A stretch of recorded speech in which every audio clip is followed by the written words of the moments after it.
This program is brought to you by the University of California, Davis on iTunes U. For more information, please visit us at itunes.ucdavis.edu.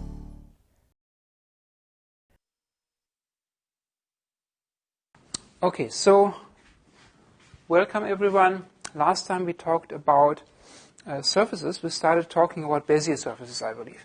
So why don't we go back right into an example that I finished with last time. The example says everything really there is to know about Bezier surfaces. And you do not need to copy this particular example. This is just a refresher, okay? Last time we did it already. And the main idea was this idea of applying all of our machinery, namely this de Castillo machinery, to evaluate a particular surface. And the surface, the Bezier surface, is defined by a bunch of control points that are connected in a certain way. And this connection, this connectivity together with the points, defines the so-called control mesh or control polyhedron or Bezier control mesh. So this particular example, if this was 0, this is 4, this is 8, and I call this x direction and I call this y, then we have a bunch of points. Here is 0, 4, and 8. And this point is the only one that lies above that particular plane, z equals 0. So I call this point 8, 8, and 8. Then I have a control mesh that looks like this, connecting the individual Bezier points. This was the example. You have that in your notes again. So control points are connected like this. And there's a surface there implied by this. And say the surface is defined by taking this piece of the UV plane and taking this little rectangle, the unit square, and mapping it to some surface. So the surface here probably looks somewhat like this. But in order to draw it, you need to evaluate, right? And the evaluation for such a control mesh works by simply applying the de Castillo algorithm first row by row, and then one more time in column direction, right? So say we want to evaluate this particular surface for this location for 1/2, 1/2. 1/2, 1/2, that's the location in this unit square. And the point here on that surface, this curved creature, lies somewhere there. What are the coordinates? So I say we first treat these individual rows of control points, defining a control polygon here, and a polygon there, as if they were the control polygons for individual curves. So we just do 3 times de Castillo in u direction, right? In u direction. Okay, that's the way you can think about it. This is the u direction, that's the v direction of the surface. So if we do that, we just write down our control points. The control points are 0, 0, 0, then it was 4, 0, 0, then it was 8, 0, 0.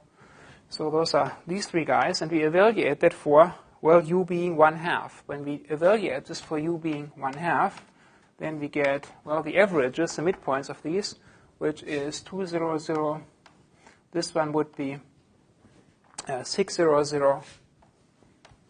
And then the average of these 2 points is 4, 0, 0. 4, 0, 0. Okay, so this is one step of this de Castillo approach. The next one would be to evaluate for these 3 points. Okay, if you do that, again, you do that for the second row, and you get intermediate points. I don't even need to write them down. The only thing that matters is the result, and you already see just by visual inspection that when I do de Castillo for 1/2, this would be 1/2, 1/2 connecting, so it would be right there in the middle, right, which is a 0.440. So here you get the 0.440, and then you do it one more time for the last row here of control points. Again, I don't write them down. and the midpoints are computed. And last step, what do we get? This point would be point 2, 0, 8. No. This would be a 2, 8, 0, right? Then this one here would be midpoint here. That guy is what? That guy is the midpoint of that and that. This one is 4, 0, 8. That one is 8, 8, 8. So the midpoint would be 6, 8, and 0 and 8. The midpoint is 4. Okay, so you have a new polygon here, and you get this intermediate point, and that guy would be the average of those. So that is 2 and 6 gives 4. 8 and 8 gives 8 as midpoint. 0 and 4 gives 2 as midpoint. So 4, 8, 2 is the result here. 4, 8, 2. Okay, so that's that. What do you do? Now you connect in the transversal direction. So you connect this way, and you connect this way. Okay, so you have 3 new Bezier points to be considered for a curve evaluation step in V direction. And the 3 control points for that are these guys. Okay, so now you take these intermediate outputs and do the same de Castillo scheme applied to these intermediate outputs. Okay, a cascading scheme in a sense. And so then you combine these, and you get some stuff, and then you get some stuff, and then you get the final point on the surface. Right? So again, in V we have 1/2, so that's midpoint computations. 4, 0, 0, 4, 4, 0. The midpoint is 4, 2, 0, correct? Right? Is that correct? The average of those two? What's the average? 4, 0, 0 and 4, 4, 0? Huh? 4 to 0, right, 4 to 0. And the average of these two guys, 4, 4, 0 and 4, 8, 2, is 4, 6, 1. 4, 6, 1, right? 4, 6, 1. And now the eventual point on the surface is the average of these two guys, which is 4, 4 gives 4, 2, 6 gives 4. So it's 4, 4, 0, 1, and it's 1/2, right? So it's 4, 4, 1/2. That's the point. So here we did 3 times de Castillo in U direction, right? This was the first time. This was the second time. This was the third time. Okay, doing that. And then we get these intermediate points, and then we do de Castillo one more time in the other direction for V. So this was de Castillo once in V direction. Okay, that was this step, and here is the final point, surface point, S at the location 1/2, 1/2. Okay, so it's like this cascade of multiple applications of de Castillo. That's what it is. So you can use your entire machinery that you already have for the simple curve scheme, because all of that here is also based on, well, applying the curve scheme multiple times, namely in U direction first, and then once in V.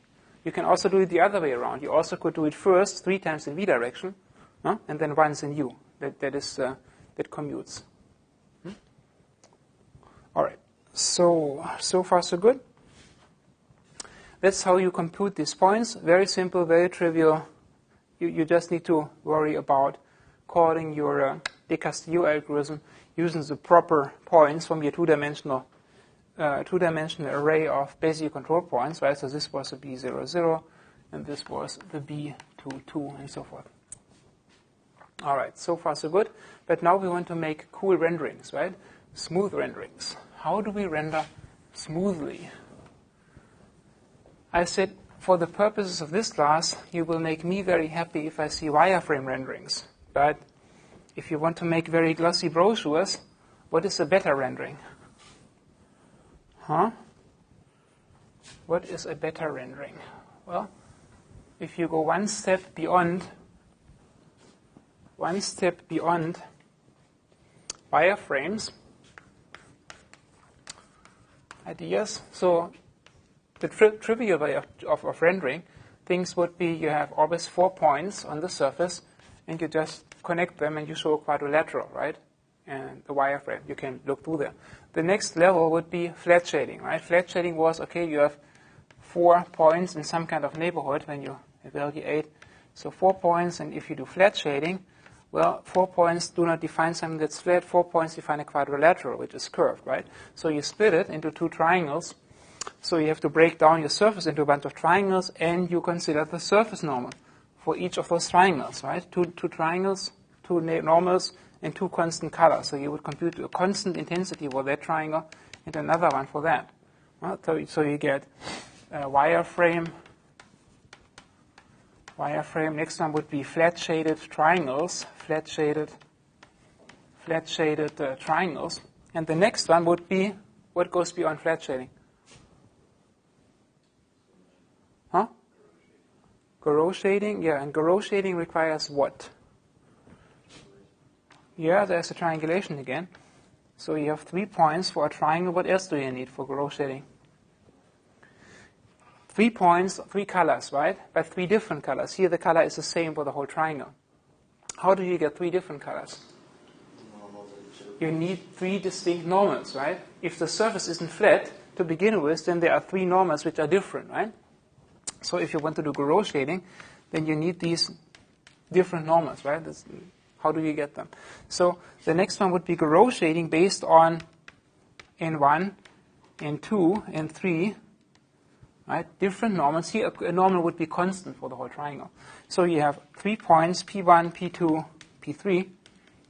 You compute based on the Phong lighting model the intensities, RGB, at those, and then you have your changing intensity and changing color inside a triangle, right? So intensity changes. That would be, garrow shading based on Phong lighting model, right? So garrow shading, garrow plus Phong lighting, right? Garrow plus Phong lighting. Okay. So what goes beyond that? What comes next?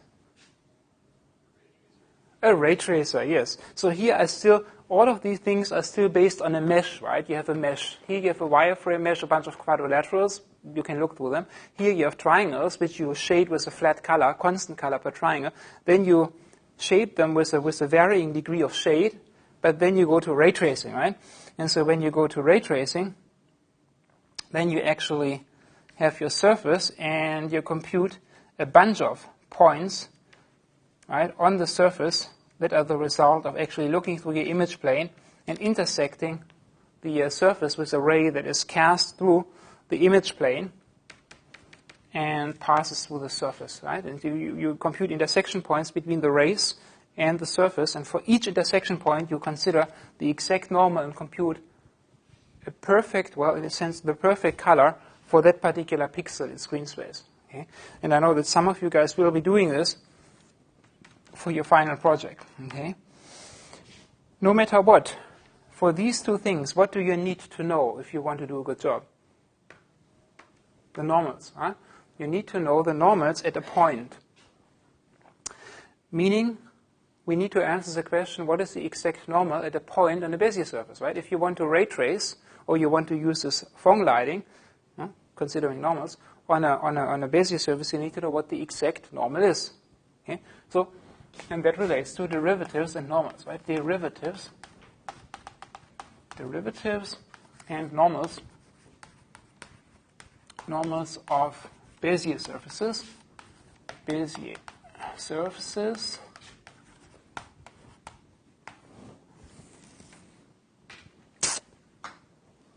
Okay. And why do we need them? We need them for the Phong lighting model, right? That's the essence. For Phong lighting model. And therefore also for garrow shading and for ray tracing. So, all right. So what do I have? I have my XYZ space. In this XYZ space, I have a surface. And I have my parameter space, my UV parameter space, and here is my mesh in that parameter space, and here is a corresponding set of curves on that curved surface. And what do I need? Well, I said I need, for a particular point, its exact normal. What is its exact normal? Now, this geometry, the exact normal here is defined by, well, the tangent plane. By the tangent plane at that point. And the tangent plane is given, specified by two derivatives. One is the derivative, the partial derivative, of that surface in u direction, which is called, I call it S sub u of uv. Okay, the partial derivative with respect to u at that location uv. And the other partial derivative is going here in this direction, and I call it S sub v for partial derivative with respect to v at that parameter location uv. Once I have these partial derivatives, then I can just take the cross product, and the cross product will go upward and will define the outward unit normal vector, okay? So I can write down later what the normal is, the unit or normalized vector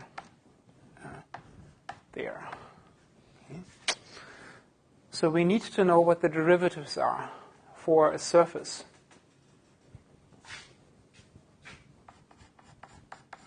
So this position there is the location S surface point at uv. And this little indication of a plane or a square there is a tangent plane. Tangent plane at S of uv.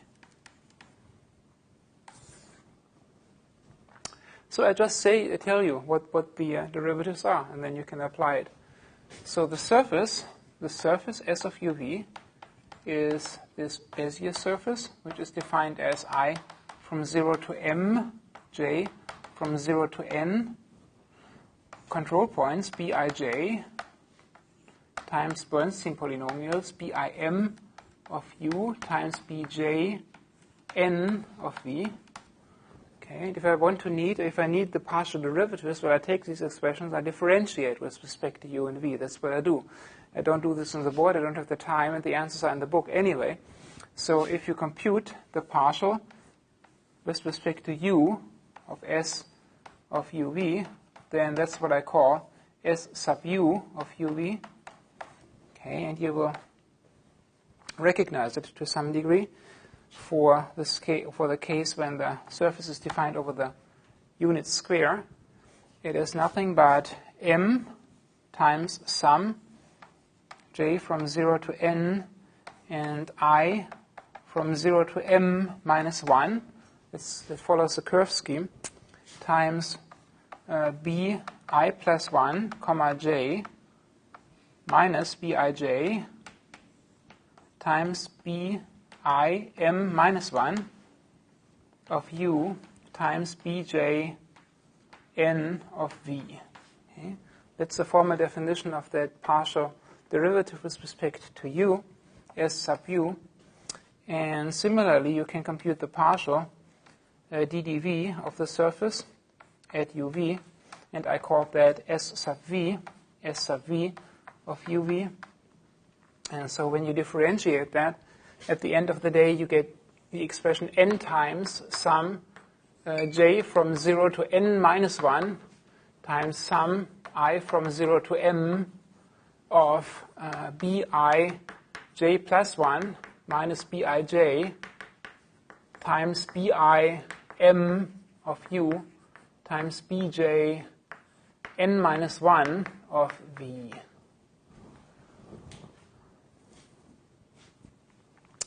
Okay.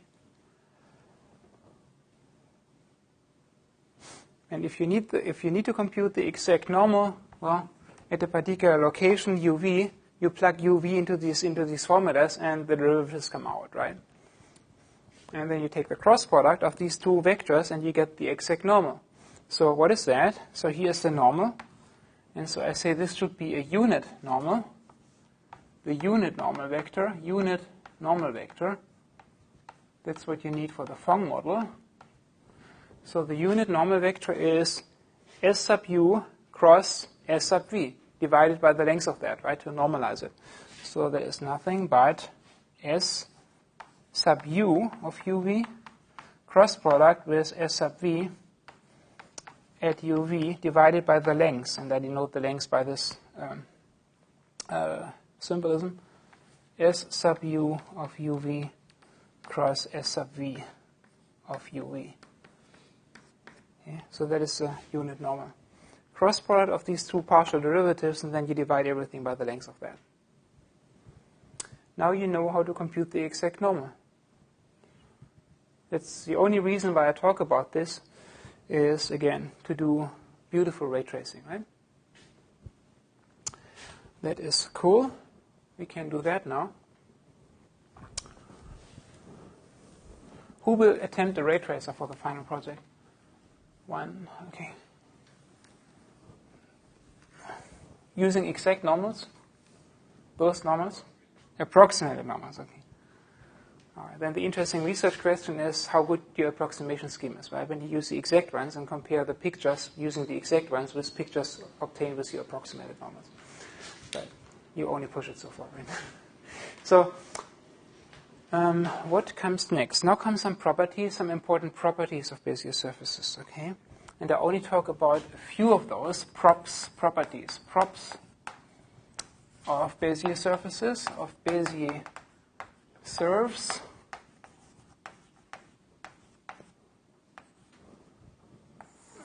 Okay. What have you observed already? What have you observed already? Here's a surface. And what am I alluding to by drawing it this way? If this is a surface, and this is B00, 0, and this is BM0, and this is BMN, and this is B0N, what am I alluding to there? Huh? That picture says what? At the corners, the surface coincides with the 4 corner control points, right? That's what it says. So it means that the surface S at 0, 0, for example, is B00, right? Is B00, and so forth. And then this other corner, the upper right corner, there is the surface at 1, 1 is BMN, right? That is just called corner interpolation property. Corner interpolation. Meaning that the 4 corner points of a control mesh, of a Bezier patch, are always interpolated. Now there's another interesting property, and I allude to it too, only for one particular part. Okay, so here. Okay, what am I trying to express here? So I call this B00, this is BM0. So then this guy is BM minus 1, 0, and this guy would be B1, 0, and a bunch of points in between. What do I allude to there? What do you suspect is the case? Huh?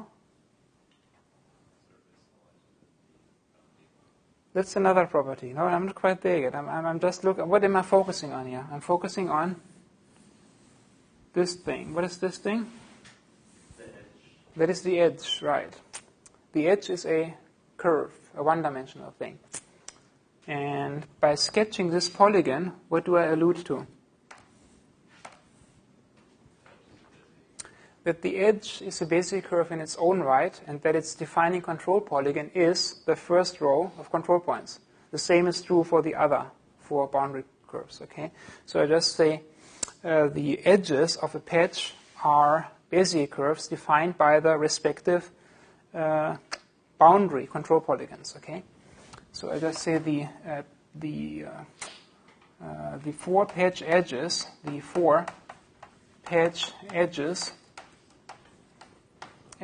are Bezier curves,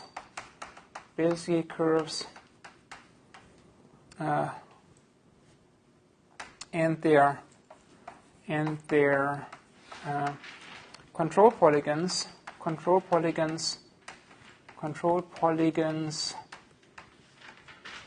are the corresponding boundary mesh points are the corresponding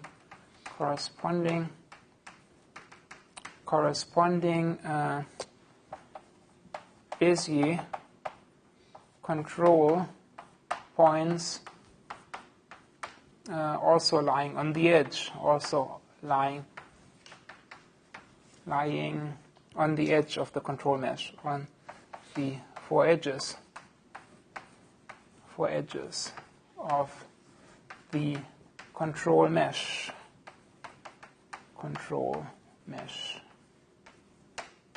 Okay, so again, the other curves here, this curve also is defined by the control points up there.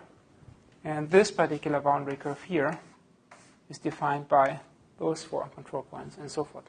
Okay, it's very cool. These are very cool properties. Now, the last property you already suspected. Say it again, what you said. The curve lies within the bounding Bounding box. Bounding box. It's not a box, it's a rectangular prism.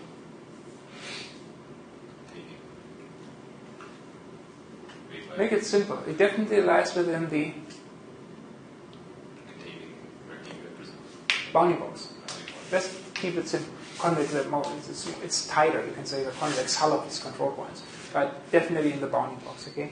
Because in the curve case, when I gave you a curve control polygon like that, something that you can compute efficiently is the bounding box of that, right? Xmin, Xmax, Ymin, and Ymax, right?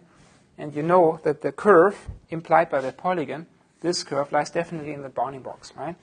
You can make that tighter by saying it lies in the convex hull of that thing. But to compute that convex hull, you waste a lot of computation time. It takes so much time. It's oftentimes good enough just to know that it's in the bounding box. Same for the surface. You can say that the surface lies within the bounding box of all its control points. You have an Xmin, Xmax, Ymin, Ymax, and Zmin and Zmax, right? So it's a brick. Okay, so say a Bezier surface lies inside the bounding box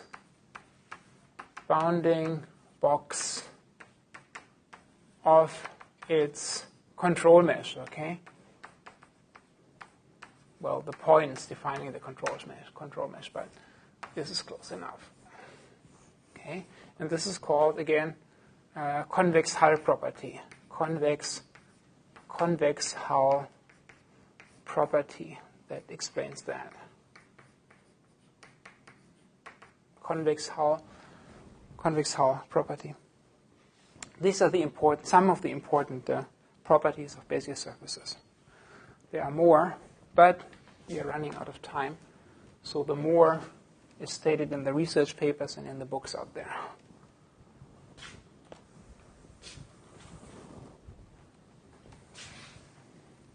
We're nearly there, right? We nearly have everything that we need to know to build the CAD system, right? To design car bodies and ships and all of that, and do product design, industrial design. We are nearly there, or not? Not quite.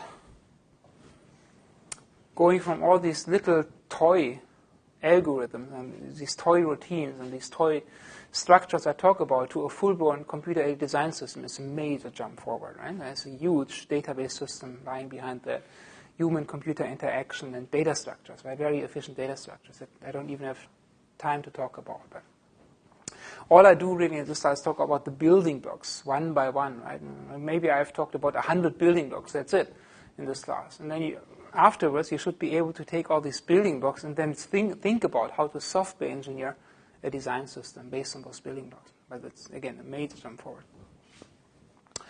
All right, so what comes next? Next is the issue of continuity. I want to talk about that a little bit. Continuity between two Bezier patches.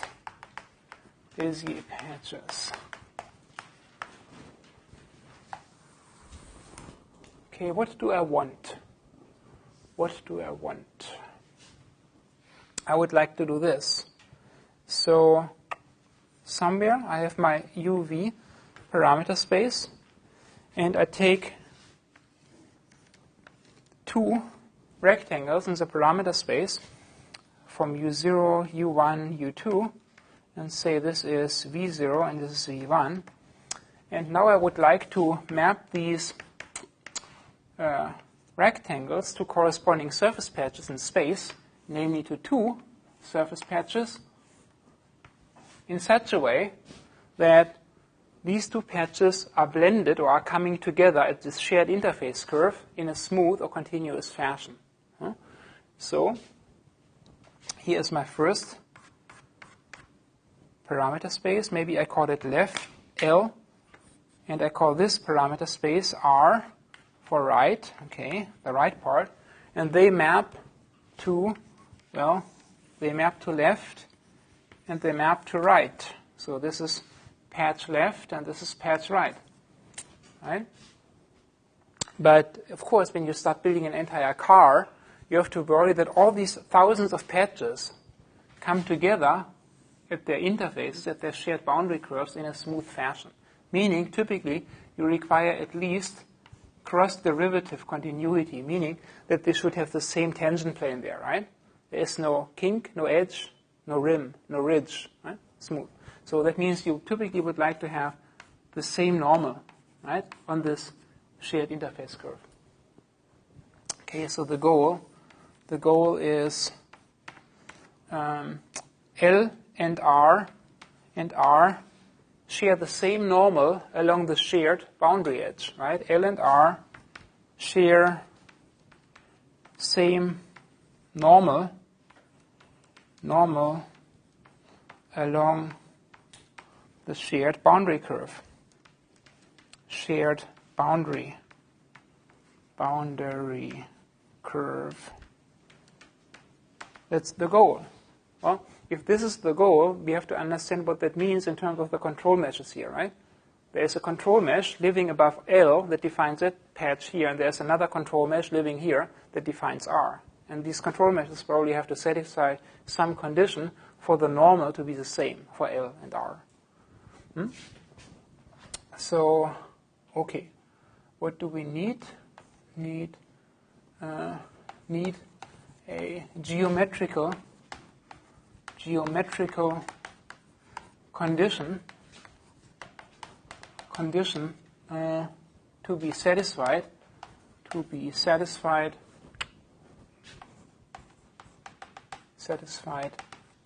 for two Bezier patches to share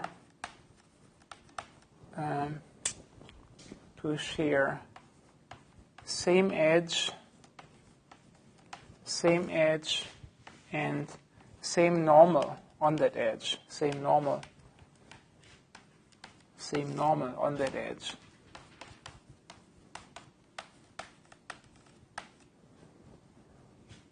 And this is a geometrical condition for the control meshes.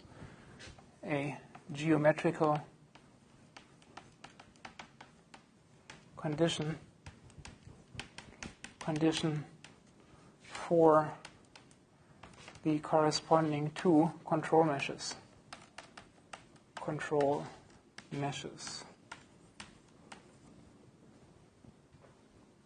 Now, again, the way you arrive at this particular geometrical condition is by formally evaluating the derivatives, which define the normal, and then requiring that those derivatives are the same when you are coming to the boundary edge from the left and when you are approaching the boundary edge coming from the right. And you set that equal, and then you get, well, a condition for the control mesh. And all I will be giving here is the condition for the two patches that come together at this particular boundary edge. So this is patch L, this is patch R. And then, of course, here is this polygon that defines the boundary curve. Right? We know that the boundary curve of a Bezier patch is defined by, well, this boundary set of control points. Okay, so these 4 points, if this is cubic, a cubic boundary curve, these 4 points would be defining the control polygon for the shared, the same, one and the same boundary curve.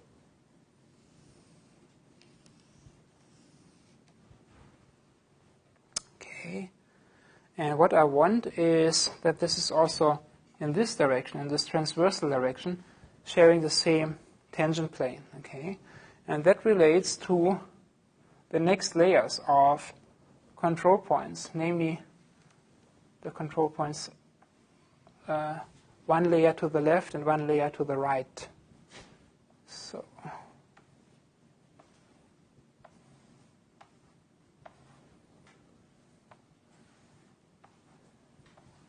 okay, so the only thing that matters is that these 2 rows of control points coming from the left and these 2 rows of control points coming from the right satisfy a condition of collinearity and ratio.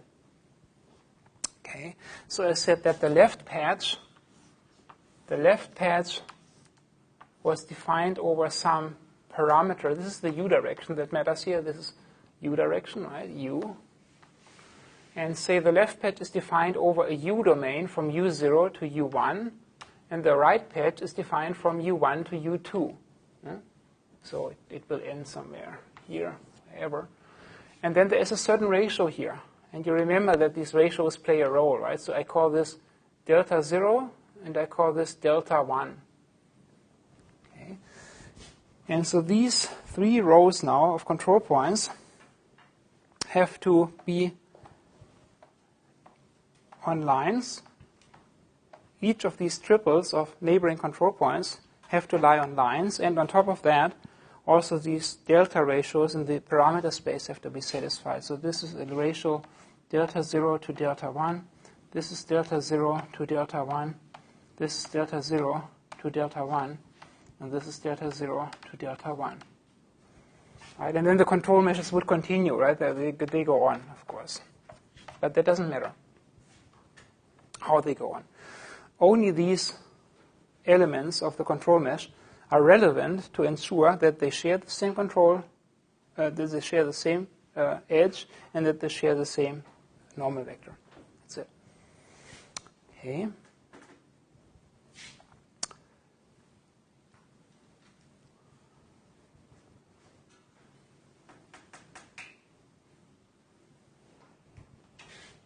So this is the shared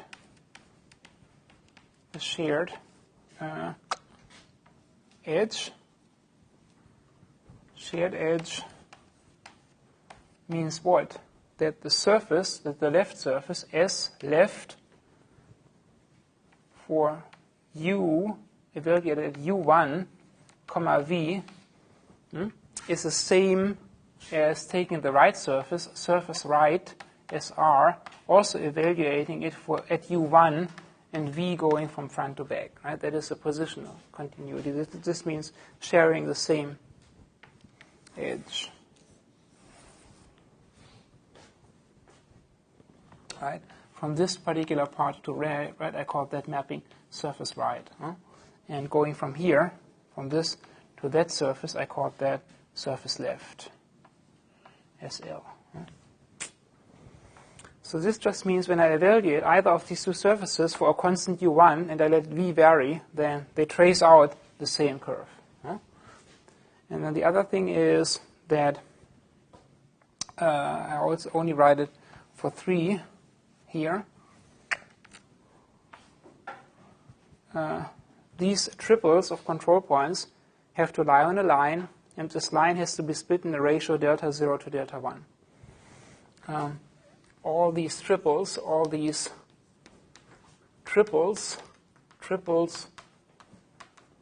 control points,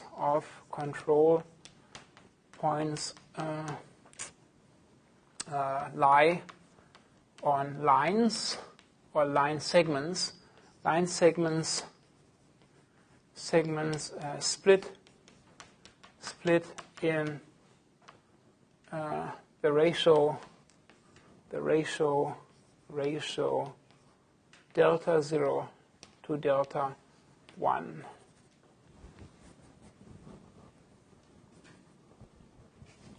Okay, have this ratio all over. So this is a situation that I have to worry about when I want to glue two patches together. Is that good enough to build an entire car? Is that the only thing I have to worry about in terms of connecting things? The atomic glue operation is always just gluing two things together, or do I have to worry about something else? A rhetorical question. So therefore the answer is, do I have to worry about something else, yes or no? Yes, I have to worry about something else. Because I also have this, right? So I have one huge assembly of patches, and at certain points, multiple patches come together. This is the overall geometry. It's a bunch of patches, and I have to worry about two types. First, I have to worry about that the patches, neighboring patches, are glued together smoothly along the shared boundary. That's one condition. But then, of course, I have these vertices, so they're called extraordinary points in some sense. So here, multiple patches come together. In this case, 4, but it can be an arbitrary number in general. Multiple patches come together. And here, I also want to make sure that there is continuity, that they have the same tangent plane, right? The same normal there. That's what I have to worry about. I have to worry about same normal here, right, along an edge, and here, right, same normal along the edge. But then where multiple patches come together, I also have to make sure that here, at this extraordinary point where 3, 4, 5, 6, or 10 patches come together, they have the same normal. Unless I want them to have different normals, right? But in general, I want them to be coming together smoothly. How do I do that? How do I do that?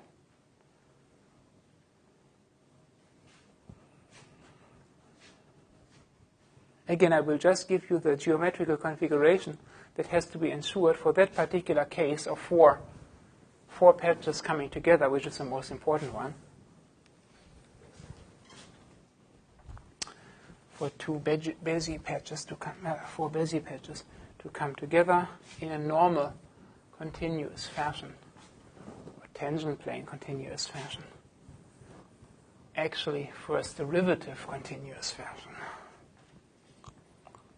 So also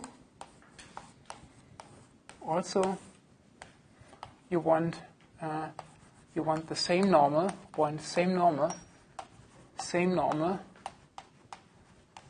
where I just say 4 to be specific. I can write down the condition for 4 patches more easily, where 4 Bezier patches come together. Bezier patches come together. Okay. So again, what is the configuration there? The configuration is I have this UV space, a parameter space. If I'm dealing with 4 patches, I'm dealing with 4 bricks, or 4 little domains in this parameter space. Okay, that is the arrangement I have in the plane. And so I have a U0, I have a U1, and I have a U2. And here I have a V0, a V1, and a V2. So I have certain ratios. Right here I have ratios, the delta 0 to delta 1.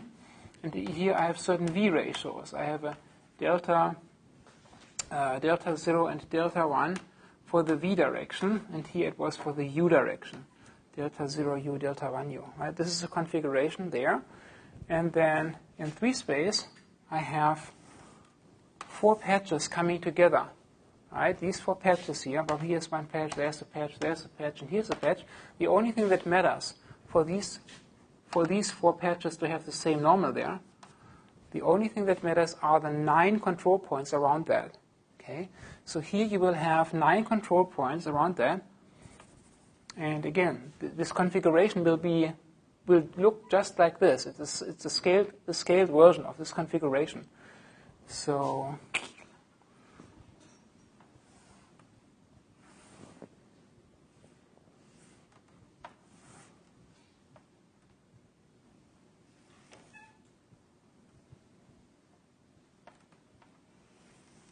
Okay, so that's the way it looks somewhat. So these are the 9 control points. Here's one control point in the middle. And now I should draw it again because it really should be straight lines, right? So that's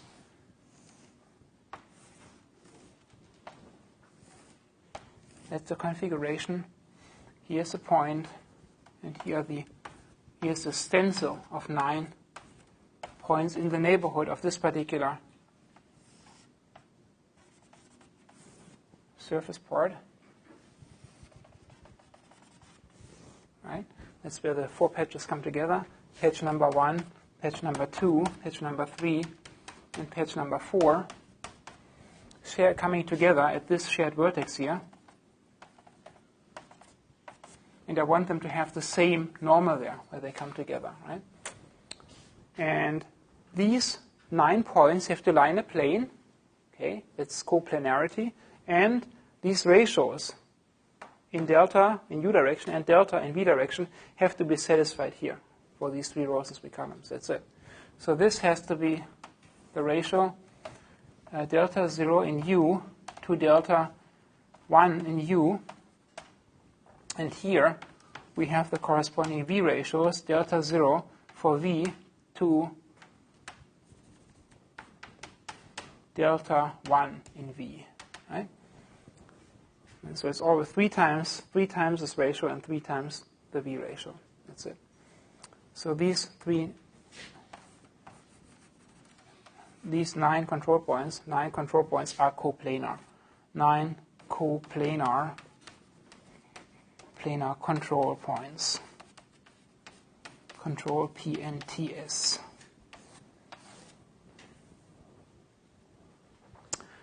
I think I can just give you kind of like a hint about all these conditions, right? The detail is, where's all the detail? The detail is in the book. But all that you really need to inhale and understand and memorize are these type of geometrical illustrations. Okay. Now just as a hint for a much more general setting and something much more complicated, of course you have to worry about configurations like these, where you have multiple patches coming together, right?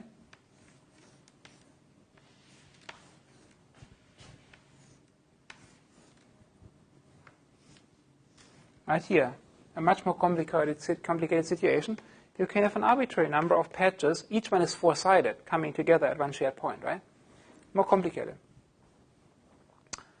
At least you need 3, right? At least you need 3, right, around the shared vertex. 3 is the minimal number, right? But here you have 1, 2, 3, 4, 5, 6, and there's no limit, right? You can worry about what it means for such an assembly of 4-sided patches to be continuous. Okay? At least I'm talking about 4-sided things, right?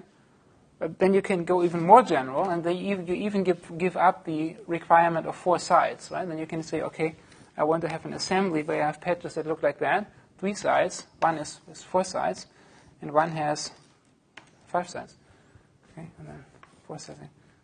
I don't have time to talk about that, but if you want to model something very complicated, like a hand or so, it turns out that you cannot avoid it, but you have to look into things that are also 3-sided, 5-sided, 6-sided, and so forth. Okay?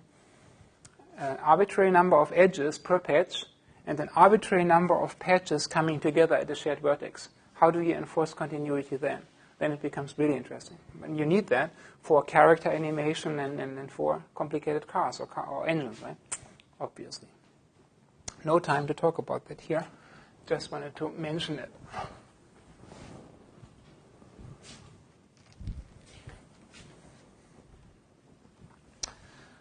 When you go to these more general configurations, then also the nice tensor product structure goes away. And no longer can you store things nicely in arrays. Okay, the structures become much more complicated. The underlying data structures as well.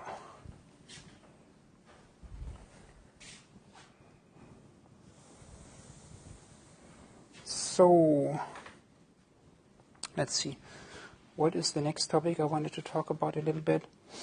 Next topic is rational Bezier surfaces. Rational Bezier surfaces. Before I talk about why do I talk about rational things to begin with? Who has read that part? Why do I talk about rational Bezier curves and rational Bezier surfaces? Why do I talk rational things? Isn't just a normal Bezier surface good enough?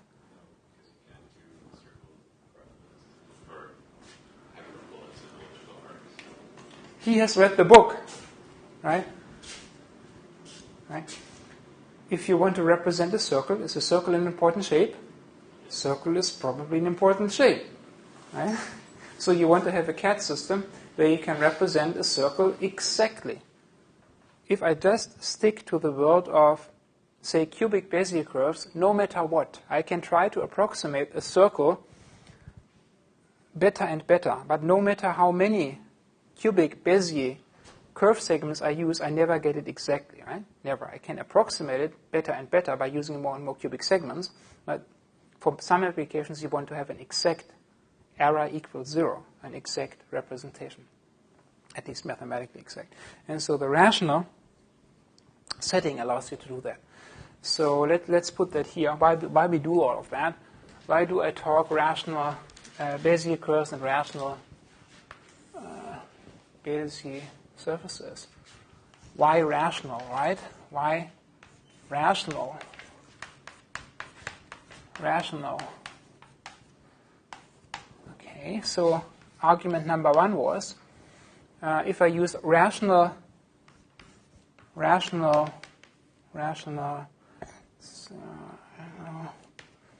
quadratics, they do it. Rational quadratic Bezier curves allow me to represent a multitude of shapes exactly that I need for engineering design. It's for engineering design where this requirement comes from.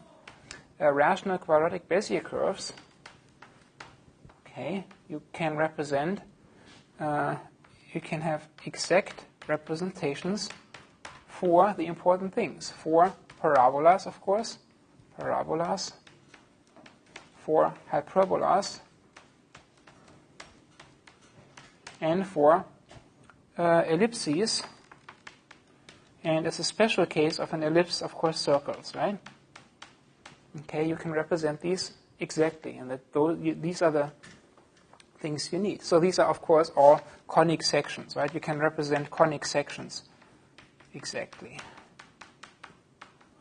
And they are important for engineering design. Now, in the surface case, what are the analogs of these in three-dimensional space that you need? Well, so rational quadratic, or actually they are biquadratic now, biquadratic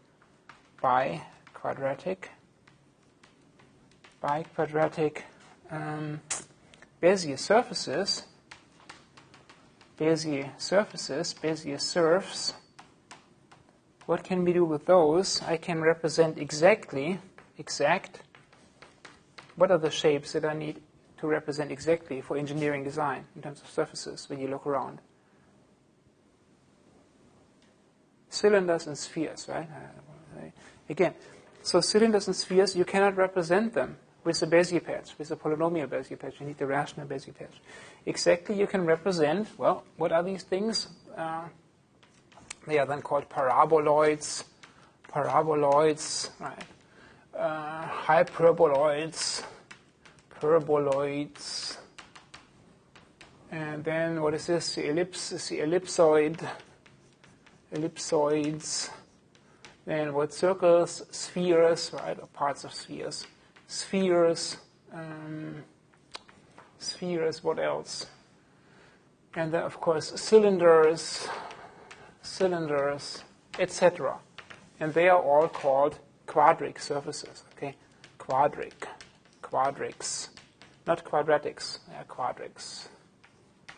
Quadric surfaces. And here it was conic sections, conics. Okay, they are very important. That's why we do this rational stuff to begin with. Okay, so that was the motivation. And now we go to a rational Bezier surfaces.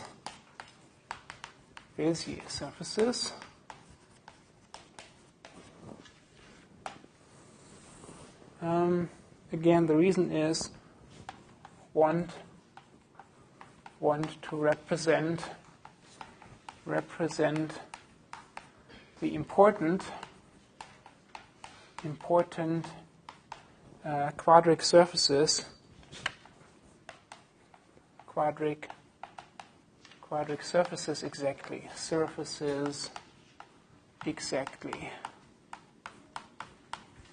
That's the goal, that's why we use them. And so what is their definition? Their definition is analog to a Bezier surface, except that we have to carry around this weight, right? It was also the case for a rational Bezier curve. Bezier point, B point plus a weight. Same here. We now have a control mesh. And at each control point, we also will carry around the weight. Right, so again, let's assume that this is defined over 0, 1, and 0, 1 over the UV parameter plane, UV. And say, well, I use a very high weight there. Well, if I use a very high weight there, then I will pull the curve there, right?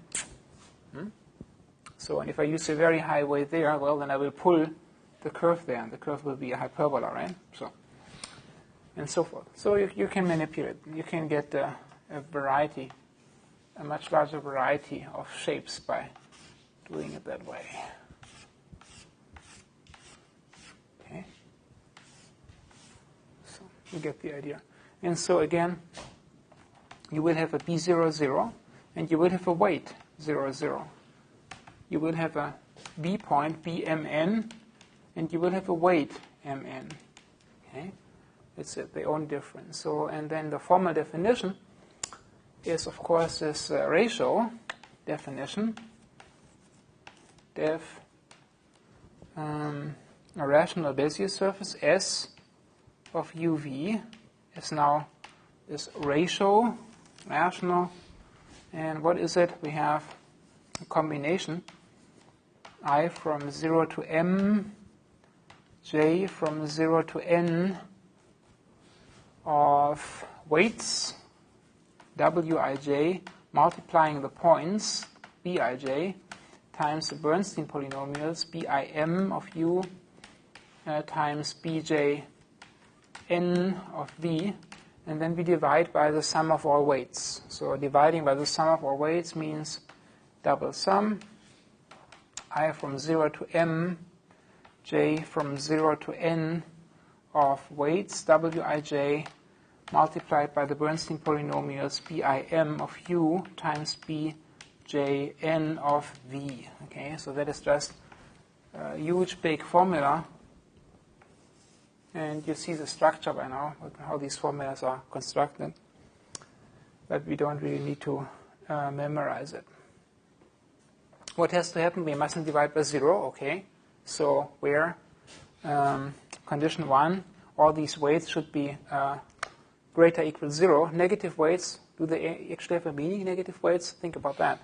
So let's say all the weights, Wij, should be greater or equal to 0, and then this double sum should be always greater than 0, right?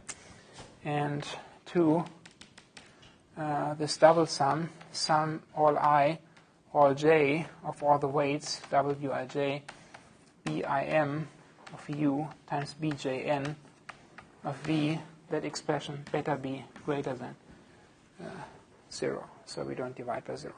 That's a condition for the weights.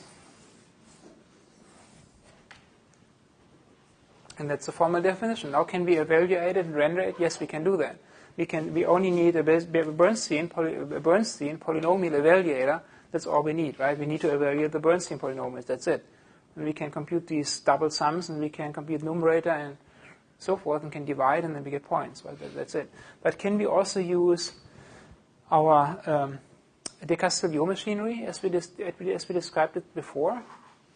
Do we have to do this rational step of having something and having to divide it by something else, or can we avoid that? So I have a high weight there, right, here at this point.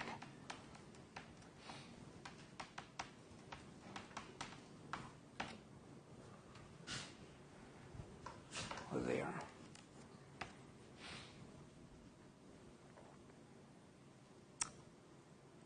What's the meaning of a negative weight?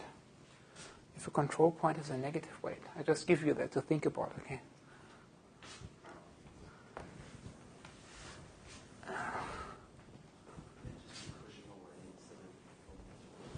Well, a positive weight attracts, and a negative weight will pull away, right? What does that mean?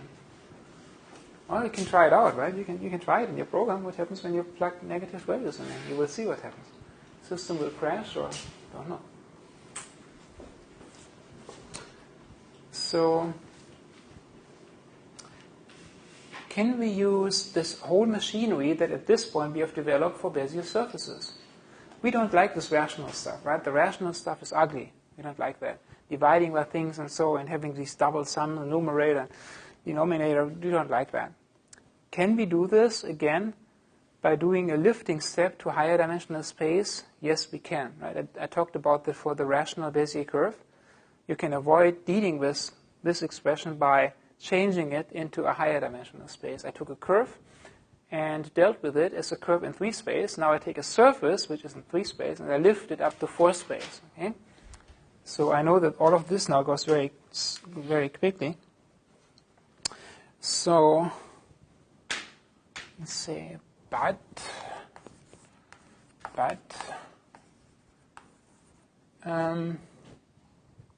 can treat this like, in a sense, a normal definition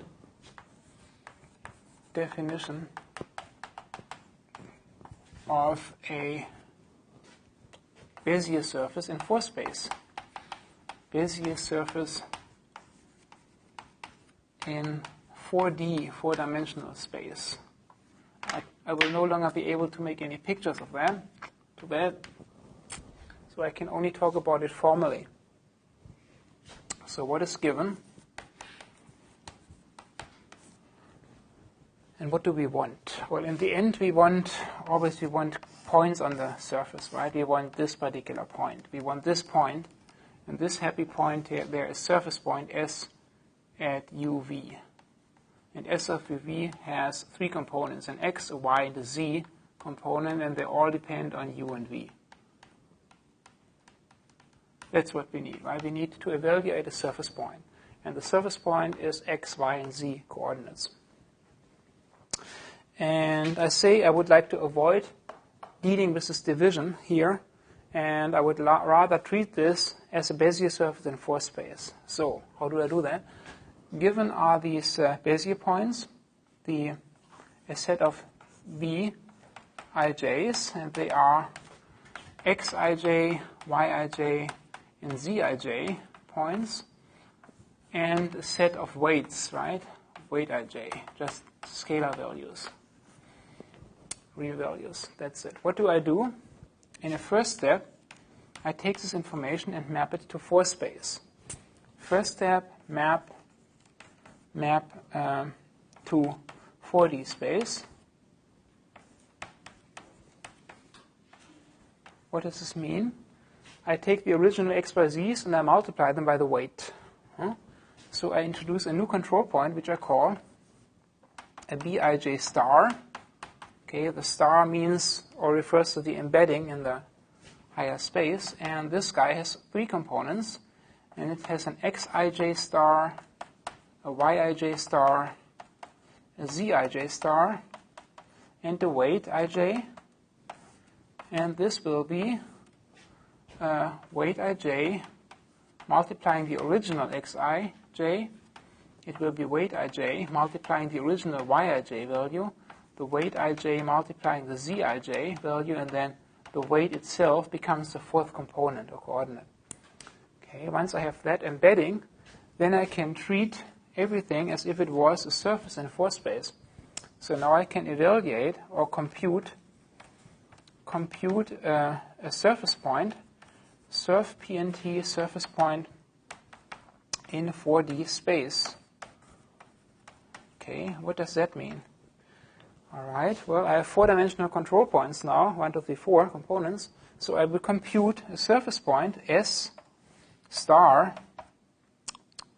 of uv, which will be a four-dimensional point in 4 space, and it has 4 components: an x star of uv, a y star of uv, a z star of uv, and then just the weight of uv. Okay, no star for the weight. And this is just a Bezier surface, a double sum I from 0 to m, j from 0 to n of these higher dimensional Bezier points, bi, j stars times Bernstein polynomials bim of u times bjn of v. Okay, this now looks formally like a Bezier surface. No longer do I divide there. That's the trick. Huh? So I compute these points, and in the end, that's not the point I want. In the end, I still want this point. I want the point in 3 space on the surface of which I can make a picture, right? I need to make pictures in the end. So how do I get that? And I call that just map back to 3D space, or I just call it project. Okay, project S star back, or just to 3D space, to 3D space. Okay, so the final point on the surface is the point S of uv, which is the one that I want. It has an x component, a y component, and a z component, which depend on uv. And they are obtained by taking these star components and dividing each one of them by the weight. So that is x star of uv divided by the weight of uv, and then the y star value u of v divided by the weight of uv, and the z component, z star of uv, divided by the weight component, weight uv. Okay, and that's then something in 3 space that you want. And again, the major objective for doing all of this was to treat the whole evaluation business as if you were dealing with a normal, standard Bezier surface. And this mapping to 4 space and then the projection back to 3 space allows you to do that. And there's beautiful geometry behind all of that, which unfortunately I have no time for to talk about today. All right. Nearly done. Not quite though.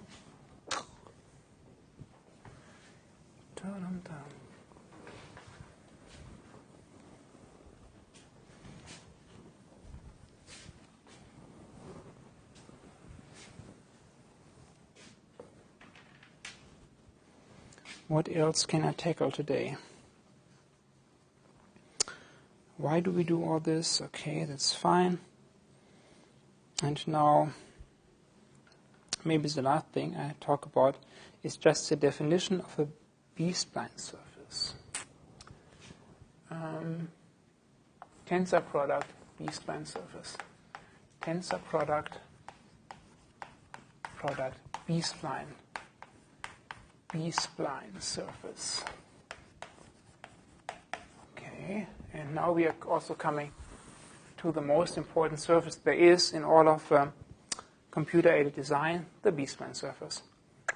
What's going on? I just make a picture and I try to tell the story geometrically.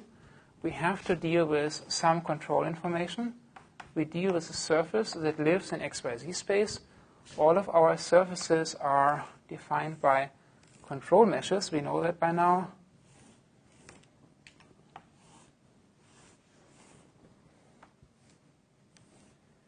Okay, so something like that. Control mesh, happy control mesh. And in the B-spline world, the control mesh points, the control points are squares, right? We know that too. So all these points, the mesh points, are squares, and they have names, and they are de Boer points. So the first one is called D00. This one would be DM, 0. This one would be DMN. And this guy here would be D0N. Okay.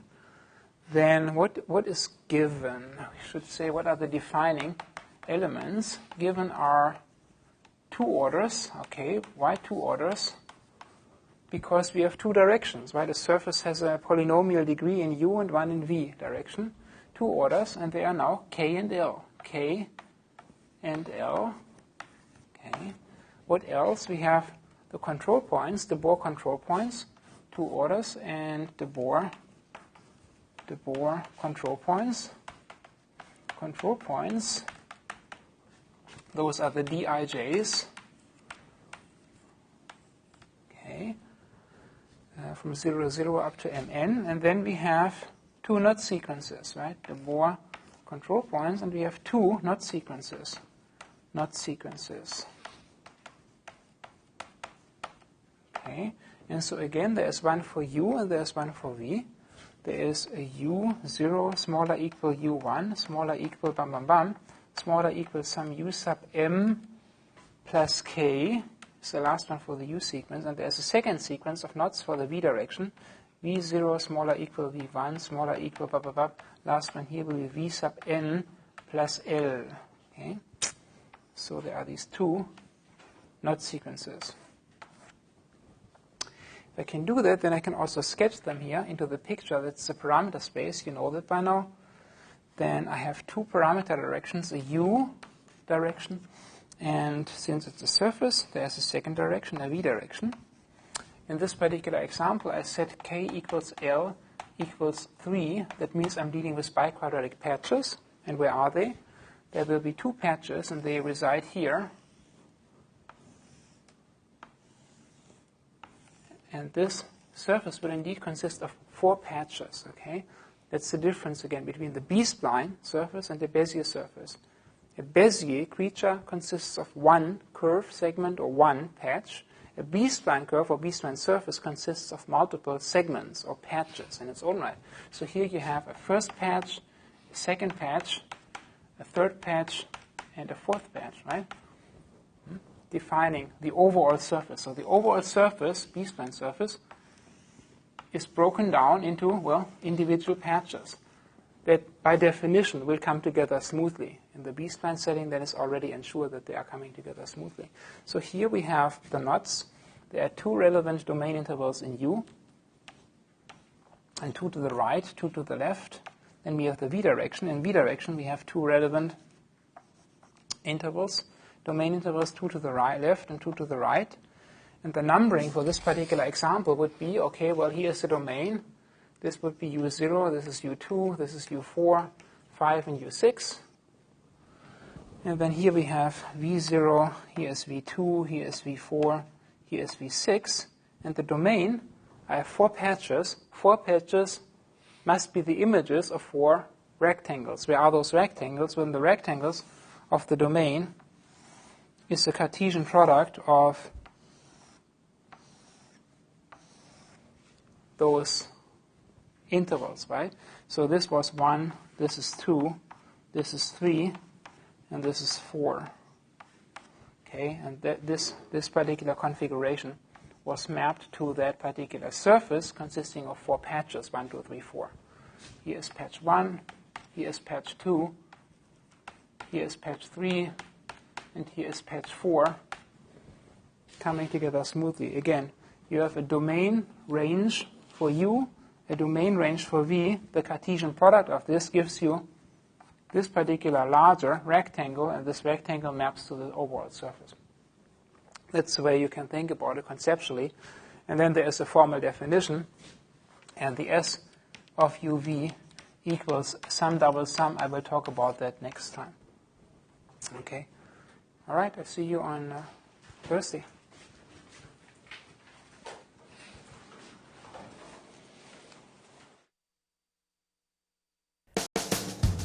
The preceding program was brought to you by UC Davis on iTunes U. Please visit us at itunes.ucdavis.edu.